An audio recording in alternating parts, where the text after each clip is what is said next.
अब हम लोग चलते हैं महेश्वर सूत्र, जिसका बारे में अभी कुछ देर पहले बताया गया कि महर्षि पणिनि ने आग्रह किया था, विशेष आग्रह किया था, प्रार्थना किया था इनके द्वारा, तो महादेव के द्वारा ये डमरू बजा करके 14 सूत्र संख्या दिया गया, 14 बार डमरू बजाए थे। ठीक, महेश्वर सूत्र को प्रत्याहार विधायक सूत्र के नाम से भी जानते हैं।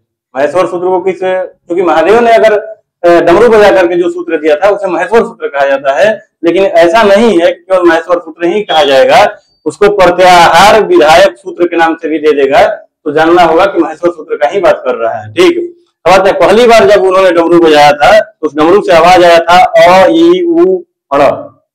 दूसरी बार जब बजा री री क।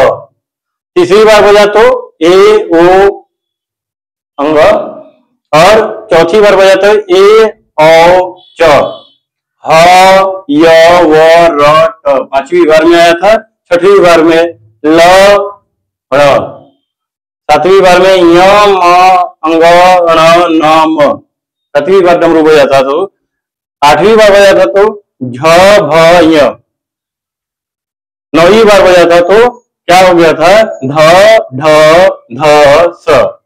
10वीं बार बजा ज ब ग अंग द स। ख 11वीं बार में क्या, ख फ छ ठ थ च ट त व। 12वीं बार में जब बजा था तो क प य। 13वीं बार बजा था तो स स र, और 14वीं बार बजा था तो ह ल।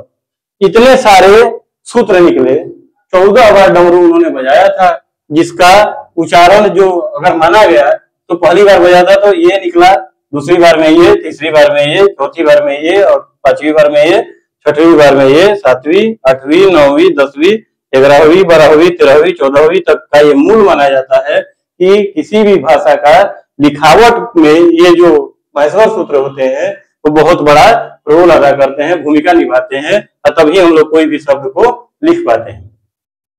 तो ये था महेश्वर सूत्र, और महेश्वर सूत्र में बजने वाले डमरू से निकलने वाले वर्ण ये कौन कौन से थे, तो ये है, और ये 14 है। इतना 14 की संख्या में किसी में कम निकला है, किसी में बहुत ज्यादा निकला है, तो अपना देख लेना है। अब आते हैं सार्थक शब्दों के समूह। संस्कृत में सार्थक शब्द मिल जाएंगे, मतलब ये शब्द वर्णों के मेल से शब्द बनते हैं, लेकिन शब्दों के सार्थक मेल मतलब जिसका कुछ अर्थ निकलता हो, जब अर्थ निकलेगा तो सार्थक शब्दों के समूह से जो चीज बनता है, जो पद बनता है, यानी कि जो शब्द का निर्माण होगा वो पद कहलाएगा। तो संस्कृत में पद किसे कहते हैं, तो सार्थक शब्दों के समूह को ही क्या कहते हैं, पद कहते हैं। ठीक, अब आते हैं पद 2 प्रकार के होते हैं, पहला है सुबंत और दूसरा तिङंत। सुबंत और तिङंत जो होते हैं क्या होते हैं, पद के 2 प्रकार। कौन से पद के, सार्थक पद के। अब आते हैं सुबंत किसको बोलते हैं, तो संज्ञा और संज्ञा के सूचक शब्द सुबंत के अंतर्गत आते हैं, जिसमें नाम संज्ञा पद, सर्वनाम पद, विशेषण पद, क्रिया विशेषण पद, उपसर्ग एवं निपात सुबंत में आते हैं।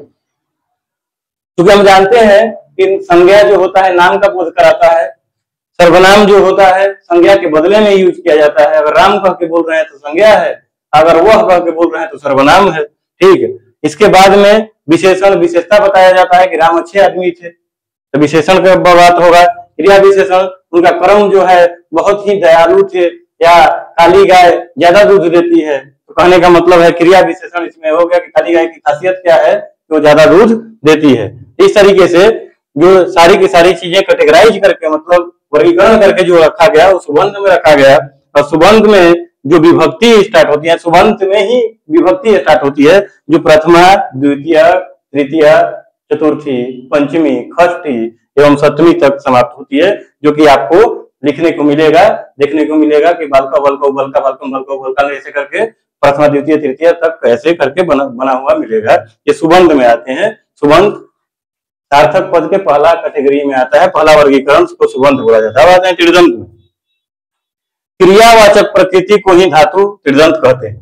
क्रियावाचक प्रकृति को, दैट मीन्स क्रिया करना मतलब जो काम किया जाए, कार्य को करना या होना ही क्या कहलाता है? क्रिया कहलाता है। तो क्रियावाचक प्रकृति को ही धातु त्रिदंत कहते हैं। जैसे में भू, सथा, गम, हस आदि आते हैं।